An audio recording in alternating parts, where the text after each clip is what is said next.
So, everybody has their why of why they're there. One thing we asked is, what is your why? Why are you willing to go through the hours and hours of agony, of training and recovery and experiencing injuries? Why do you do it? What is the reason? So finding your why is something I think that drives our players. And part of that is representing not just each other, but representing BYU, in turn representing the church, and most importantly, representing the Savior and our Heavenly Father. And that's something we talk about as a team.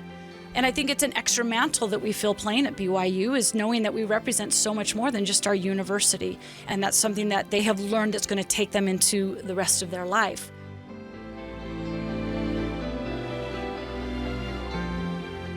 This is Sarah Jane Weaver, Executive Editor of the Church News, welcoming you to the Church News Podcast. We are taking you on a journey of connection as we discuss news and events of the Church of Jesus Christ of Latter-day Saints.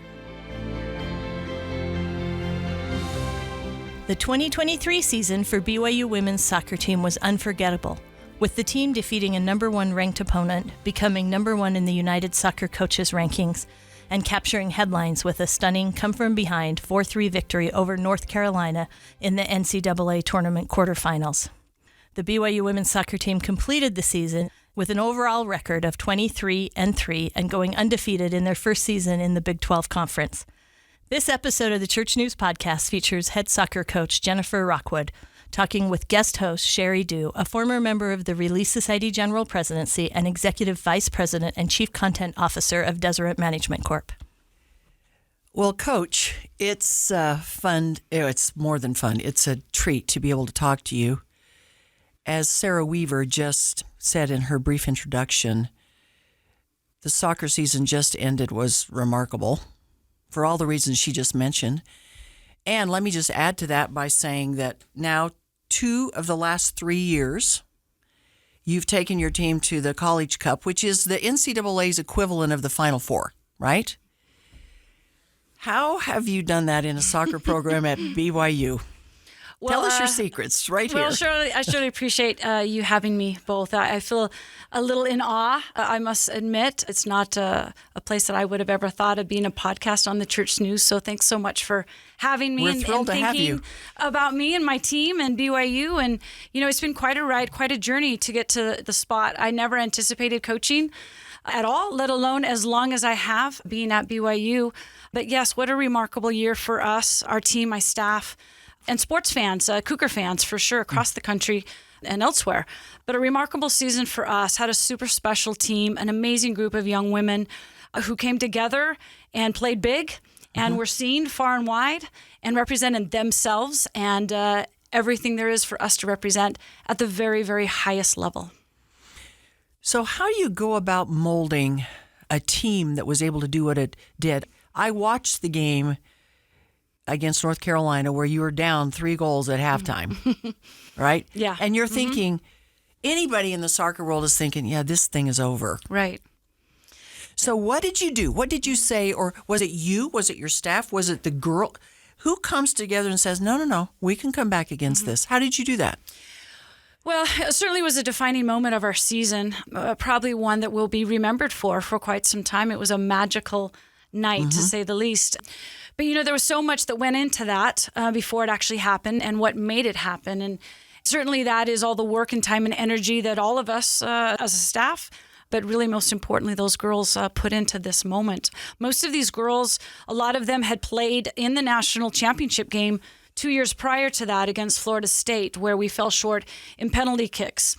So I would say 6 or 7 of those girls were starters and played in that. So they had been kind of on that scene. And the next year we graduated some special players and kind of found ourselves. And then when we returned for this season, all of those players, we returned our whole starting lineup. And that rarely happens. That's one of the few things that came good of COVID. Right? Everybody got a COVID year in the NCAA. So these girls all got this extra kind of bonus year. So they had more experience than any team we've ever had, having 5 years of really playing and competing at a high level. And so much of that was led by that group of players, the leadership. When you're part of an athletic team, especially in soccer, you have to rely on leaders on the field. Leaders who, I was just sitting at a basketball game the other night, right? Iowa State game, and there's timeout. Somebody's tired, timeout. Someone's not running the right play, timeout. In soccer, there are no timeouts. They play for 45 minutes straight. And so the girls have to be able to adjust. At halftime, we went into that game, and obviously as coaches, quite frustrated. I was actually quite mad. I knew I couldn't say anything negative or show my frustration because the girls just don't react well to that. I've tried that lesson learned over my years. I have to kind of keep it in. But I think we just went in and said, look, yeah, that happened. Wow, we're down 0-3. Didn't think this is how our season was going to maybe end in my head. Didn't say that to them. But I remember I just walked in, tried to calm myself, knowing that they react a lot on how my energy is. I wrote 79 on the board. I said, that's how many goals you guys have scored this year. You're the leading goal-scoring team in the country. You've averaged over 3 goals a game. Every game you've played in, you know how to score. Nothing we can do about giving it up. We changed the momentum. At the end, probably deserved a goal, so we know it's there. We also know Carolina tends to panic under pressure. We've seen that in other games. And so go do your thing. Just score 1 goal. One at a time, the momentum will shift. And then you put the other one in, and you'll really feel the energy from the fans who are out there cheering you on. And my assistants echoed that. Our mental strength coach kind of echoed that individually with some of our captains and our leaders. And I think the girls just said, let's go do this. We're not going out like this. I had 11 seniors on the team this year. And so they were truly committed for so long to end and to put BYU soccer out on the map. And surely we saw it all happen and unfold in 45 minutes of play, something that rarely happens in a women's soccer game. It was unbelievable. It was unbelievable. I want to key off of something you just said that I think is really interesting. What have you learned about motivating and inspiring young women this age? What works and what doesn't work? Because you're right. That's a great question. You key off the leader, right? It doesn't matter if you're talking of a family or a business or anything else. People key off the leader for sure, and a head coach. For sure. That energy that you have to bring in. You always have to be very aware of how your body language is and how the energy that you're out there. I have found that my players tend to feed off a little bit. Everybody always says, how are you so calm on the sideline? I'm not. Inside, I'm about ready to explode. I'm exhausted after games, but I feel like I have to have that confidence and that energy of composure that my players can feed off of. And I feel like that's helped a lot. And my assistants are so much like that. And, to try and to motivate and inspire these girls, everybody's different. So you have to take an approach. It's not I do this for this group of girls. It has to be more of an individual approach, which involves relationships and trust and really getting to know the players. It's interesting. Our job is based around trying to help these young women be the very best they can be on a soccer field, but certainly that carries over to life. And there's so many life lessons to be learned in athletics. As you know, growing up as a young athlete, so much of what you learn as an adult has come through those opportunities. You had to compete, to set goals, to go through the hard times, to conquer fears. All of those things we're so involved in with these young women. And a lot of it is just setting a really positive opportunity. I mean, we play very competitive. Girls are going after each other. So it's a fine line of getting kids to compete to be their very best against their teammates who they love and want the very best for them, and find confidence in doing so and progressing. Whether you're playing or whether you're not, we all have a role. You might not like your role, and that's okay. We want girls to not like their role if they're not playing, because we want them to improve and to push those who are playing in front of them. So there's a lot of little tricky things that are involved, I think, in my job. And you learn every year something new. You've put your finger on, and I'd love to expand it a bit. It's part of the reason I really do love sports. I probably care about them way more than I should. But I grew up playing sports. It was a big deal where I was raised. And the thing I do love about it is sport gives you a chance to try to excel individually, but you can't win unless you play as a team. Absolutely. So there's that interesting push-pull almost, right? About trying to encourage individual excellence, but also sometimes somebody else is going to be the star. Sometimes somebody else is going to get the headline. So how do you motivate the team play while also motivating personal excellence? What have you learned about that? Because that really transpires to a classroom, a family, a team at work. That translates all the way around, really around any kind of environment. Yeah, Any tips there? Yeah, I mean, certainly there's so many different avenues and different areas that you can cover. But just for an example, every year we have the captains kind of decide on the team theme. What are we going to kind of base this year on? Every year's different. Every team's different. And this year was all in, right? And that's a great one, to be all in. And what that does is says that, hey, we have 32 girls on the team. 11 start. I say on average 16 play. That's a lot of kids not playing. Half of them. Yeah. Almost. A lot of girls that have done all the same work as the starters. How can we be all in and recognizing that it's not about the individual, it is about the team, and we have to do and find our role to help our team be successful. There's so many different things going into that, but we try to have an environment of extreme competition where we like the feistiness. We want girls to want to win. But some of those most feisty, competitive girls on my team are also step off the field, the most kind, loving, amazing people that there are. And so you can have both. You can be, a very inspiring, loving leader off the field with a strong testimony, with a big spiritual heart, but yet hit on the competition field doing what you love, that passion that comes out. So, everybody has their why of why they're there. One thing we asked is, why are you here? What is your why? Why are you willing to go through the hours and hours of agony of training and recovery and therapy and experiencing injuries? Why do you do it? What is the reason? So finding your why is something I think that drives our players. And part of that is representing not just each other, but representing BYU, in turn representing the church, and most importantly, representing the Savior and our Heavenly Father. And that's something we talk about as a team, and we talk about that with recruits. So we feel that that's part of our culture.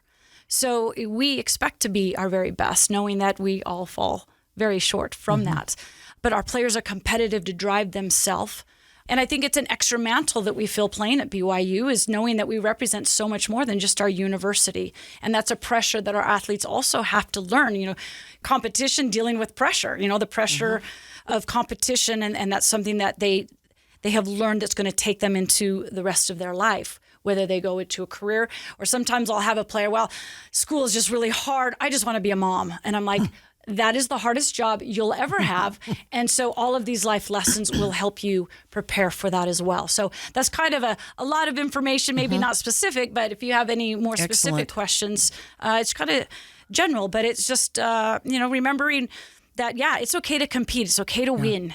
We have a lot more fun when we win. And so we want to do everything we can do to ensure that win. But we have to do it together, and everybody plays a role. So now added on to all of the challenges of being a Division I coach, and now coaching, you've built an elite program. But coaching at BYU is unique really in all the country. Let's talk first about the honor code. There tends to be a tendency, I guess I would say, to think of the honor code as, boy, that makes it hard to recruit, hard to whatever. But I'd be curious to know if the honor code sometimes is the coach's best friend. Are there ways the honor code actually helps you as a head coach? For me, absolutely, 100%. BYU is very unique. I like to use the word unique, right? We are very unique from any other program, soccer program, university in the country, because we have an honor code and we have certain expectations and certain standards of living that our students are expected to live by. For me, when I started very young, my goal was to try go out, recruit the top LDS kids in the country. And that's kind of what we did. So unique to our program is all of the girls on our team are members of the church. And I think that's a little bit unique, and we've been able to maintain that. Most people think, you got to go out and get other people who aren't members and kind of bring them into BYU and that sort of thing. And that's great. But for our program, we've had quite good success. We've been a top 25 team most of the years that we've been in the NCAA with members of the church. And so when I go out and recruit, I'm recruiting girls who know exactly what the honor code is And they want to be at BYU, not because of soccer, not necessarily because of the soccer program, but because of everything that BYU is, because it's unique, because it's different. Not only a top-notch education, but, the church obviously behind it, and all the things that can be done that way that can't be done in other universities. So yes, most of my girls have dreamt to come play at BYU since the time they started playing. And for a coach and a recruiter, that's a built-in bonus, so to speak. When you have a little girl who's been coming to camp and meeting your players, and their whole, junior high and high school is doing everything they can to maybe have that opportunity to come play for the program and wear a BYU jersey, that's something that a lot of other universities don't have. There might be a Notre Dame or, the Stanfords or the Harvards or something that's more unique than just their athletic program. So we tell girls right out, we're looking for someone who is dying to come to BYU. They have every opportunity to go anywhere they want in the country with soccer, but they want to come to BYU because of BYU. Because of BYU. And then the bonus is the opportunity to play on a very successful soccer team that's been proven to develop players and create great individuals who go on to do fantastic things. So for me and my staff and our program, the honor code is fantastic because that's why the girls come. They want to be a part of BYU and the atmosphere and the environment and everything that it offers that they can't find at other schools. I love that. I've had endless numbers of conversations with colleagues and family members and friends, all of my friends that are also huge BYU fans as I am. And we debate the merits of the honor code over and over and over again. And often we get to the point where we say, yes, it is a requirement, but it's more of an advantage than a disadvantage. And here's why. And you've just explained it better than any of us ever have in all of my millions of conversations. Another unique thing about BYU with girls was demonstrated this year. You had several return missionaries on your team. So I've always wanted to ask one of the coaches at BYU, tell me how you manage that. How do you manage the girl who comes, she wants to play soccer, but she also wants to go on a mission. Now she's going to go away from 18 months. She's going to come back and she's going to have to get in shape all over again. And you're trying to hold a spot for her. All those things I've thought, how do you handle that as a coach? Yeah, I'll be honest, it's really hard. And I don't think many of the other coaches have that issue for one reason or another. It's been a struggle. When they changed the age to 19, me and my sister are like, this isn't going to impact us. That's after their freshman year. Because in the past, we had girls go on missions, but they played their 4 years. It was 21. So maybe they waited 4 months, finished their senior year, and then went on a mission. And when they changed it to 19, we're thinking, no, look, these young girls have worked their whole life. Their parents have invested time, energy, and them to get to be the, 0.1% of LDS girls soccer players that get to come to BYU. That's going to be their mission, is coming to BYU, because we talk a lot about being missionaries, wearing BYU on our jerseys, right? That's how we can impact young players. But you've got some girls that want to do it both. They want to have a name tag. Yep. They want to have a jersey. They want to have both name tags. So the first year, thinking naively that it wasn't going to impact me, I had 5 girls come to me in the off season. So, if you understand recruiting at our level, we do recruiting 2 and 3 years in advance. So if a girl comes and tells me they want to go on a mission, I can't replace them. I'm short. If it's somebody you didn't know. Exactly. How often when you recruit do you know, I want to come and play soccer for you, coach, but I also want to go on a mission? Does that help you in recruiting? It's hard because then you're like, okay, do I take a chance on this kid who's going to come and then leave? Do I give her a scholarship spot? Exactly. Or do I go to someone who I know will commit? Because as a coach is thinking, look, I'm committing to you for 4 or 5 years. I'm going to help you graduate. You're going to help our team be successful. And you need that continuity. On the boys' side, you can plan it because you kind of know they're going most of the time. With a girl, I could be recruiting them as a 16-year-old, and the last thing they're thinking of is a mission. But then they get to BYU, and they're there, and after a season, they come to me and say, Jen, I feel like I should go on a mission. And so that's where it becomes really tricky for us. So I've panicked. I've thought of different ways to handle it. I've actually been frustrated, although I 100% support it and recognize that they can have an opportunity unlike they can have at soccer. But if we can make it work, can we combine the two? We've been able to do that pretty successfully the past 5 or 6 years. Well, clearly. And look at your results. and maintain. And that's the thing that allows me, when last year I had 3 girls come and say, I'm going on a mission who I wasn't expecting. And I just remind myself, it's all going to work out. We're supposed to get blessings from these missionaries, right? I want blessings for these girls going on a mission too, but it becomes a challenge. It's sleepless nights sometimes, to be honest with you. And even this year, I had my top returning player, who started every game as a freshman and a sophomore, decide right before our season that she was going on a mission. And now this is 11 seniors I'm graduating. So I only have a few returning players with significant minutes, and she was one of them. Mm-hmm. And, I was a little shocked, but super supportive. I'll support it 100% because I've seen them come back and how much they have to offer our team as a mature person with new experiences. And they have been able to get their soccer back. It's just taken a lot longer than they thought. But with patience, they've been able to come back and compete. So you just touched on where this was going in my mind, because I've wondered about this. So thanks for being so clear and also just honest about the unique challenge. Mm-hmm. But I've also said to myself, looking back, whether it's your team or, frankly, any of the teams at BYU, I've thought, do you think that when all is said and done, and this feels like couldn't be true, but I have wondered, really, does it bless/help your program when these girls come back, because they've now given 18 months to the Lord? Mm-hmm. They've set aside a scholarship, not knowing what will happen to them when they come back, so there's some faith involved. Mm-hmm. They've now learned to deal with hard knocks. Mm-hmm. They've learned some discipline probably, although they're probably disciplined by nature anyway. But it's different. Yeah, it's a different discipline they have to learn. Does it elevate your team when these girls come back onto the team, even if it takes a while for them to get back in shape? Do you feel that? 100%. And that's what I have to remind myself when some young girl comes in that I'm planning on for next year, tells me they're going on a mission. I have to remind myself what we've gotten because of this. We had 10 return missionaries on our team this year who went to the Final Four. That's astonishing. I didn't even know that until someone pointed that out, because I'm like dealing with this mission thing that's a juggling act. So you're always juggling. Always juggling. They might catch up to us a little bit this next fall, I'll be honest, but I'll have a smaller team than I expected because I have 4 or 5 kids that I was expecting that I can't replace.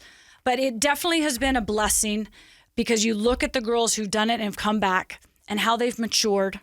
I think really they appreciate BYU and the importance of being at BYU more than they ever did as a young player coming in. I mean, they love BYU, but now I think they realize what BYU can do for them now that they've returned. The maturity level is amazing.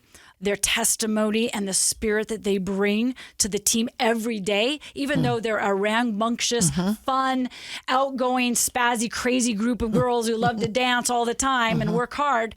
That's what we do. We balance having so much fun, but working extremely hard.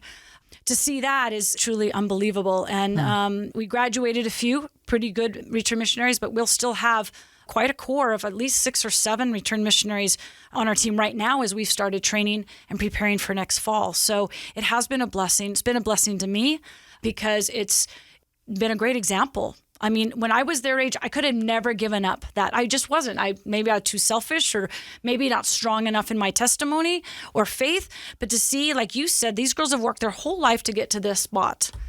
To give up a scholarship, give up a spot, give up everything they've worked for to go and serve the Lord and bless the lives of the people that they'll come in contact with, knowing that they'll come back to even more uncertainty than when they were freshmen. And that has taught me a lot about faith and trust. And I think as a team, we've learned together because of that. This makes me remember a photograph that I think the Church News published it, but it was, 3 years ago when you went to the College Cup? And it's your whole team and all of you standing outside of a Latter-day Saint meeting house on Sunday, because what would it have been? The semifinals on Saturday and then the finals on Monday. Am I remembering that right? Yeah. And here's this picture of your whole team, went to church, and there you are. I just thought that was the most thrilling photograph because of what it represented. Absolutely. I thought, those are the most adorable girls. Look, they're so talented. Here they are getting ready to play in the finals. And they're such Look good how kids. beautiful they are. Look how good kids they are. And they're at church. Yeah. What missionary opportunities have you seen because of the quality of the girls that play for you? And the fact is, those who've been on missions especially have figured out how to talk to others about the church. 100%. Right? We have opportunities all the time. And that was Give us an example. That was a special moment. So the NCAA had to change their championship date. Right. That's been my goal since I first started coaching back in 1995, is to try and make the NCAA change the national championship Because they had to move it from Sunday to Monday. And so that was pretty cool for us to do that. You know? There's a missionary moment. Exactly. Everybody was, why are they changing, because BYU doesn't compete or practice on Sundays. Yeah. And so here's, a team. Can you imagine any other football or basketball team preparing for the national championship game and not practicing the day before it? And that's kind of the situation we're in. And it wasn't even something like we're like, oh, dear, what are we going to do? This is a disadvantage. It's like, no, we don't practice or play on Sunday. Again, part of the reason the girls came, soccer is a Sunday sport in the NCAA. Coming to BYU, they don't have to practice or play on Sunday. So that was a huge moment for us, I think, for people to be aware of who we are. It also was a really special moment for the team to be in that setting together, knowing what we were doing was where we should be. And even though we were playing for the national championship the next day, but we have moments of impact for our bus driver. We have bus drivers who stay in contact with us because they're so impressed with the girls on these trips, because that's what they do. They take different men's and women's teams around and, get a Christmas card from our Northern Cal bus driver who requests our team for wherever we go. And so the girls make an impression, whether it's planting a seed, possibly opening a door for the players they compete against, the people they meet in the airport. Because we have so many missionaries, I guarantee you most of them have had a conversation with every bus driver we've ever had, people at the hotel that are helping us. And they are very comfortable sharing their testimony and sharing what we are, who we are, what we stand for, where we want to go, and why we're doing what we do. And so that's really special. It happens quite often. Against all this backdrop, then, it's really interesting. And I was kind of blown away when I read just recently that you had 5 members of this year's team drafted into the professional ranks. How does that make you feel as the coach who's mentored them and brought them along? Super honored, just so proud of them. I've known most of them since they were about 12 or 13. We do recruit a lot of Utah kids because there's a concentration of members of the church here in Utah, and Utah has great soccer. So I've known a lot of these girls for a long time, and to see their growth, to see their struggles, to see what they've had to go through to get to where they are, to play at the highest level. We have 4 girls playing professional already, so they've kind of had their role models, and most of them are knowing them. Someone like Ashley Hatch is playing with the full women's national team, who also I've known since she was about 11 or 12 years old. But a really proud and special moment for me to be there with them and to represent our team and our program. And like I said, everything that there is. To see BYU come up on the big screen, Brigham Young University, along with the North Carolinas and the Florida States and the Penn States. That's a pretty cool thing. And so these girls have worked so hard. It's fun that I had spoken to an assistant or a head coach of all of the pro teams asking about our players. So people are quite aware of our program and our university and the uniqueness of it.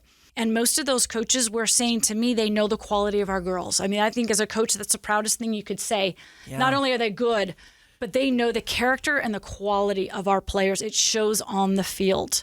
We played a team this year in the Big 12 on the road, and their best player, parents came up to me after the game because they've been such huge fans of our program, watching us play, and we actually beat this team. But they wanted to come and thank me because they loved how our girls played. They could feel it. Wow. And we get that. I get that beautiful. A lot with different coaches and different parents. They want to give me a hug after the game. After I just beat their daughter. We just beat their daughter in a huge Big 12 game on their home field. But yet that dad wanted to come up and thank me, and my other assistant was there for just playing how we do and noticing that our players were different. And I get that a lot. I go out on the recruiting trail and they'll see me be in a BYU hat or jacket. And they're like, we watch you guys on BYU TV. The great thing is your girls are so beautiful. You know, as a coach, you don't think that that's what you're going to hear, but I hear that from a lot of moms. You guys are so beautiful. You have to be beautiful to be on the BYU soccer team. And, you know, and that beauty is from within. And that's the light that these girls share when they play on the field, and they're aware of it. And we have to remind them, you know. I also get the experience to run the soccer camps and see all of these little girls just look up to these girls. And, you know, role models, totally, yeah, right? Absolutely. And they come for 4 days and they get to meet these girls. And that's one reason we have such a great following, especially on South Field, #1 attendance in the country. And a lot of it is those young campers who come and they meet these girls and they're all in. And they want to be them someday. And the girls on my team right now can remember when they were at camp and played with an Ashley Hatch and had Ashley Hatch as a camp coach and aspired to be there. When I recruited Jamie Shepard, who is an All-American and drafted to, she's up at the Bay. She's going to go to the Bay. They left today. They're a little anxious and a little nervous to go. But when I sat with her and her parents in my office, they were looking at some of the pictures, and they're like, we've watched all of those girls play for their whole career. And this is when Jamie was probably a sophomore in high school. And so they sometimes don't realize the impact. You know, us older people, we realize the impact they have, and we help remind them of the impact and influence they have and how they represent themselves on and off the field. And we take a lot of pride in that. The girls take a lot of pride in it, and they put a lot of pressure on themselves. But they're amazing role models. And we've got some great young ones coming in to replace the ones we just left. And we just keep trying to do it over and over again. In that spirit, what motivates you as a coach to keep going? You've been at this a while now. I have. You know, it's all I know, to be honest with you. And it's nothing that I ever intended to do. I played on the club team. I came to BYU in 1985, and I haven't left. So I graduated in 89. Had a chance to coach the club team that very next fall. And all my good friends, I was all of a sudden in coaching. So I've always been a head coach. I've never been assistant. I guess I just like being the boss sometimes, you know. But that journey has been remarkable. It's nothing I ever expected. I coached the club team 6 years after that, and we were sanctioned in 95. And I'm like, I might as well apply. I was teaching at the time as well. And then I've just been on this journey. This will be our 30th season. And I never anticipated being this long. But I think I do it because of the girls and because of the opportunity to be a part of that. It keeps me young. As I've gotten older, it's a grind. Last year was probably one of my hardest seasons because of the pressure I felt, because we expected to go win a national championship. But what drives me and what I kept trying to remind myself each day is give your best for the girls.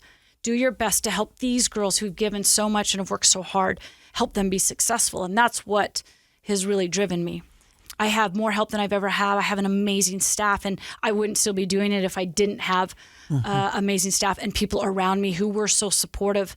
And I really wouldn't do it if I didn't have the quality of young women to work with every day.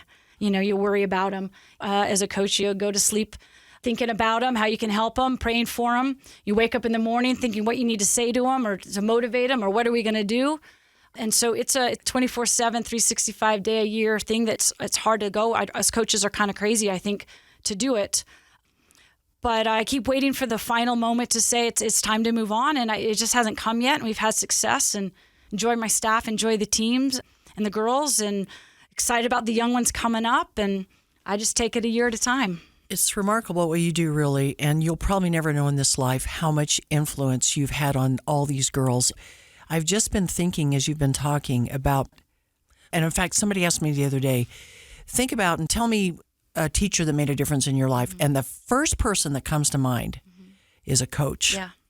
It's a coach who also was a teacher. Me too. So I had him in a class also, but he kicked me and helped me better than I would have ever been on my own. But there was something that he did that made me think he actually thought I had potential to do something, and I wanted to live up to what I thought he thought. So isn't that interesting that the first thought that comes to mind is a coach? 100%. And as you say that, I think of my high school coach. He pushed me. He made me feel uncomfortable, but I wanted to impress him. I wanted to please him, and that helped me, go through those grinds, and he believed in me. Yeah. And, See, that's the thing. And we'll run through walls for people that we love and there's the principle right there. And feel like they believe in us. Yeah. And I think that's what we're all looking for someone who really believes in us.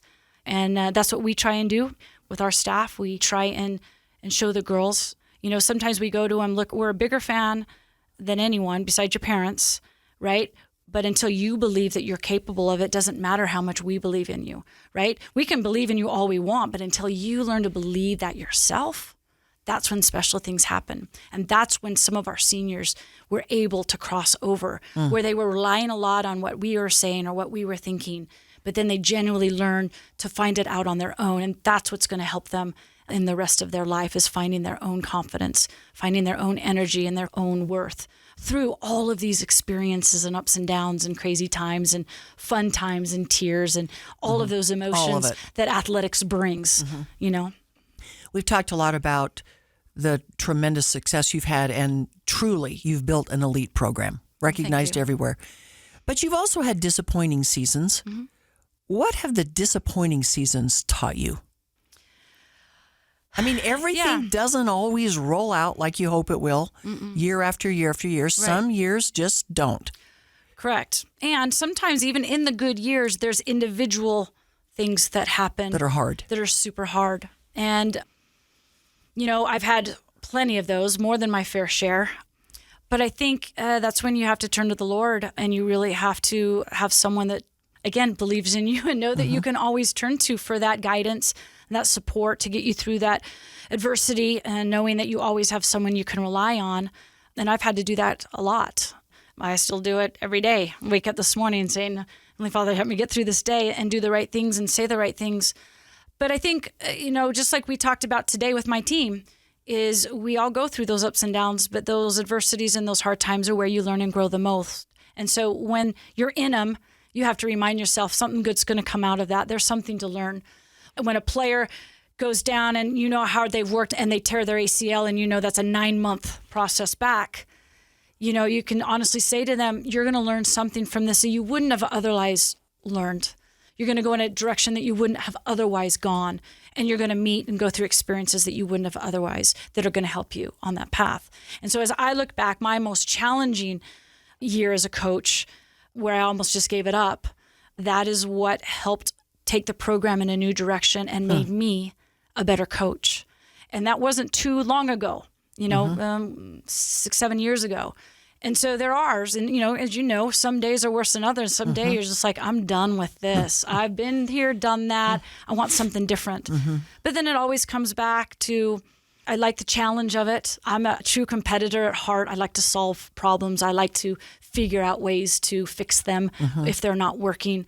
And so I think all of us too like the thrill and adrenaline that's competition brings. And I'm right in the middle of it.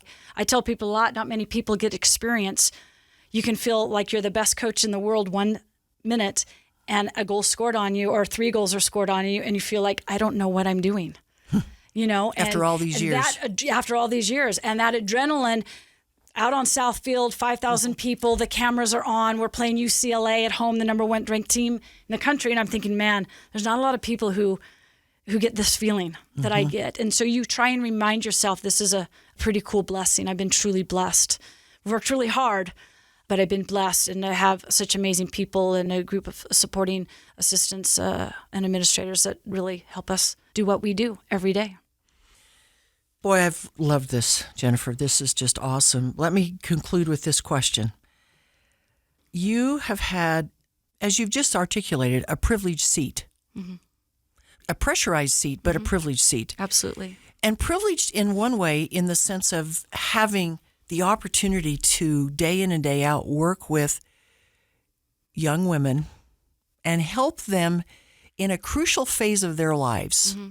Really probably set a platform for themselves that will help drive them maybe the rest of their lives. So would you picture all of the parents out there and leaders and educators and others who also work with young women, or young men for that matter, but young women in particular, what would you tell us to help us do better in helping the next generation mold their lives? What have you learned about that? Oh, that's a big question, It's Sheri. a huge question, and there's Yes. not any easy answer, Sure. right? Yeah. And there's so many different answers. Right. I would think that one of the big things is find a connection. You know, in today's world with all the social media and all of the stuff that's not real, find a real face-to-face connection with these kids. They want it. They're striving for it. They want someone to hold them accountable. They want someone who expects big things from them. They want someone to challenge them to be better and do it with love. And that little connection can inspire them to try harder or to find a way out of some hard things, knowing that someone cares about them deeply, not just because they're called to do it, but because they have found a personal connection where they believe that they're more capable of what they're doing right now. And it can help. And sometimes we just need a smile, a positive word, a simple connection. And that goes a long way, as we all know. You know, one of my campers comes up and says, Jen, those are cool shoes. I like those. That simple thing from a 13-year-old makes me feel pretty good. You know, after everything, it's those simple things. And that's what I have to kind of remind myself as well, is sometimes just the simple things. I think we want to do all this and write all these notes and do all this. You know what? The simple eye-to-eye connection, tap on the shoulder. How was your day? You know, what are you doing tonight? Who's your boyfriend?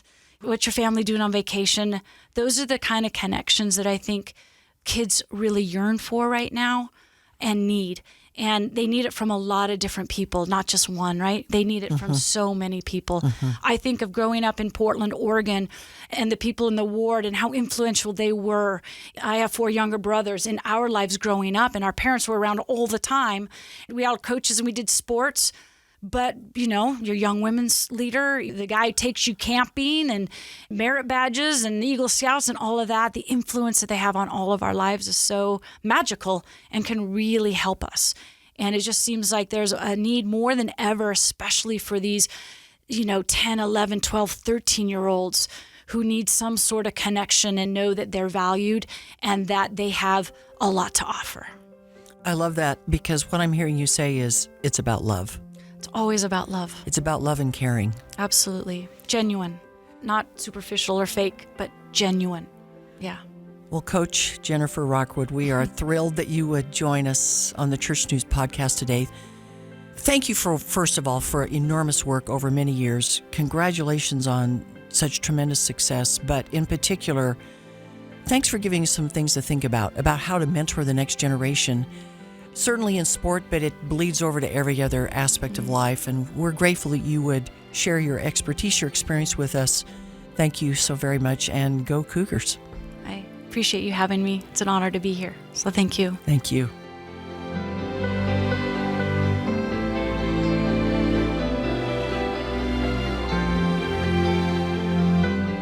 You have been listening to the Church News Podcast. I'm your host, Church News Executive Editor Sarah Jane Weaver. I hope you have learned something today about the Church of Jesus Christ of Latter-day Saints by peering with me through the Church News window. Please remember to subscribe, rate, and review this podcast so it can be accessible to more people. And if you enjoyed the messages we shared today, please make sure you share the podcast with others.